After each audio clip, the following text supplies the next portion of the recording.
আসসালামু আলাইকুম সবাইকে। গ্রামের বাড়ি কখনো দেখেছেন, অর্থাৎ মাটির বাড়ি? আজকে আপনাদেরকে নিয়ে এসেছি একটি গ্রামে। সেই গ্রামের মাটির বাড়ি রয়েছে অনেকগুলো। সেই মাটির বাড়িগুলো আপনাদেরকে দেখানোর চেষ্টা করব। চলেন কথা না বাড়িয়ে শুরু করি আজকের ভিডিও। আশা করি আপনাদের ভালো লাগবে। আসলে গ্রামের বাড়ি, যে গ্রামের মাটির বাড়িতে আমরা যাব, সেই বাড়িতে যাওয়ার সময় দুই পাশে আমরা ধানের ক্ষেত দেখতে পাচ্ছি। ঠিক আছে, আসলে এটাই হচ্ছে সৌন্দর্য। দুই পাশে ধানের ক্ষেত, মাঝখানে রাস্তা। এই রাস্তা দিয়ে আমরা প্রবেশ করবো গ্রামের মাটিতে। কি কই কই প্রবেশ করবো? মাটির বাড়িতে। তো চলেন, যেহেতু গ্রামের মানুষ গরু পালে, তাদের বাড়ির সামনে কি থাকবে? হ্যাঁ, খেরের পাল্লা থাকবে নাকি? গ্রাম্য ভাষায় যেটা বলি খেরের পাল্লা। তো আমরা হেঁটে হেঁটে হেঁটে হেঁটে প্রায় প্রবেশ করেছি। এখন গ্রামের মাটির বাড়িটা ঘুরিয়ে, সবকিছু ঘুরিয়ে আপনাদেরকে দেখানোর চেষ্টা করব। এই বছর ভুট্টা ক্ষেত। ভুট্টা হইতে কতদিন লাগবে? বেশি দিন লাগবে না। ভুট্টা হইতে কতদিন লাগবে?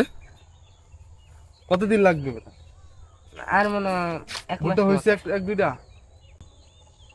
ভুট্টাতে ফুল আসতেছে, ঠিক না? সেটা হচ্ছে ভুট্টা ক্ষেত, ঠিক আছে। আর এই ভুট্টা ক্ষেতের এই পাশে আছে মরিচ ক্ষেত, পেঁয়াজ ক্ষেত। পেঁয়াজ ক্ষেত না রসুন? রসুন। রসুন ক্ষেত। রসুন বেশি হয় আর কি, নাকি? আমরা কিন্তু মাটির বাড়ির ঠিক সামনে অবস্থান করছি। আসলে বাড়ির এই যে দেখছে মাটির বাড়িগুলো, এই যে এই মাটির দুই পাশে, মাটির বাড়ির দুইটি পাশে দুইটি বড় বড় লিচু গাছ আছে। ঠিক আছে, আমরা ছোটবেলা থেকে দেখে আসছি। প্রচুর লিচু হয়তো। একটা গাছ আপনার মরে গেছে, প্রায় 70% মরে গেছে, আর 30% আসছে। আরেকটা গাছ আলহামদুলিল্লাহ 100%ই অবশিষ্ট আছে। এই গাছটা হচ্ছে মনে হয় ওইটা। হ্যাঁ, ওই যে ওই কানের গাছটা। ঠিক আছে, প্রত্যেক বছর এখান থেকে প্রচুর লিচু খাওয়া হতো এবং কি লিচু বিক্রিও করা হতো। আর এ পাশে সিম গাছ আছে, নারকেল গাছ আছে। তারপরে এই যে এই পাশে বড় বড় দুইটা খেরের পাল্লা আছে। এই পাশে কি মিষ্টি লাউ নাকি? মিষ্টি লাউ আছে আসলেও। আর এই পাশে যে গরুর বিষ্ঠাগুলা, এগুলো আর কি রাখা হয়। আসলেও এই যেহেতু রোদ উঠেছে, দেখেন ছোট ছোট গরুগুলো বেঁধে রেখেছে এই মাটির বাড়িতে। হ্যাঁ, ঠিক আছে। আর যাদের বাড়িতে এসেছি সে পিছনে ক্যামেরাম্যান করছে, সমস্যা নাই। আর এই হচ্ছে মাটির বাড়ি। হ্যাঁ, এখানে লেপা হয় না। একটু কাছে আসো। এখানে লেপা হয় না অনেক দিন ধরে, কারণ এই মাটি বাড়ি থেকে মায়া চলে গেছে। মানুষ, যাদের বাড়ির মালিক, তাদের মনে হয় মায়া চলে গেছে, ঠিক না? যাই হোক, যারা দূর থেকে আসে দেখতে মাটির বাড়িগুলা, তারা আসলে এটা আনন্দ ভোগ করে। আসলে এখনো মাটির বাড়ি আছে, অনেকে এটা মনে করে, ঠিক কিনা?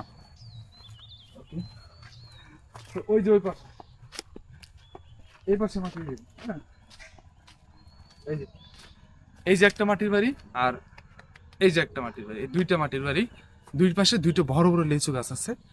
এবং কি এই পাশে আর কেউ থাকে না, এই পাশে বন্ধ হয়ে গেছে। আর এই পাশে কিছু মানুষ থাকে, যার মালিক তারা থাকে। এই যে লিচু গাছ দেখতে পাচ্ছেন, এটা হচ্ছে বড় লিচু গাছ।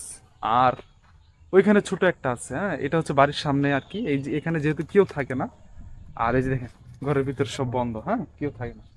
আর এই পাশে হচ্ছে এই যে বাড়ি, এই বাড়িতে যেহেতু কিছু মানুষ থাকে, তার সামনে খেরে পাল্লা কিছু লার্কি রাখছে আর কি। ওকে, চলেন আমরা ভিতরে ঢুকি। চলো। সো এটা হচ্ছে গ্রামের ভিতরে ঢুকলাম। হ্যাঁ,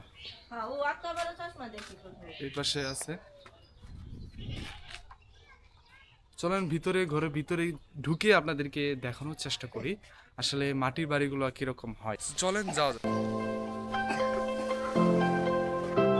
এই হচ্ছে গ্রামের বাড়ি। হ্যাঁ, আচ্ছা, গ্রামের বাড়িতে ভিতরে যে অবস্থানটা আপনারা দেখতে পাচ্ছেন, আসলে জায়গা একটু কম। কিরকম? জায়গা একটু কম।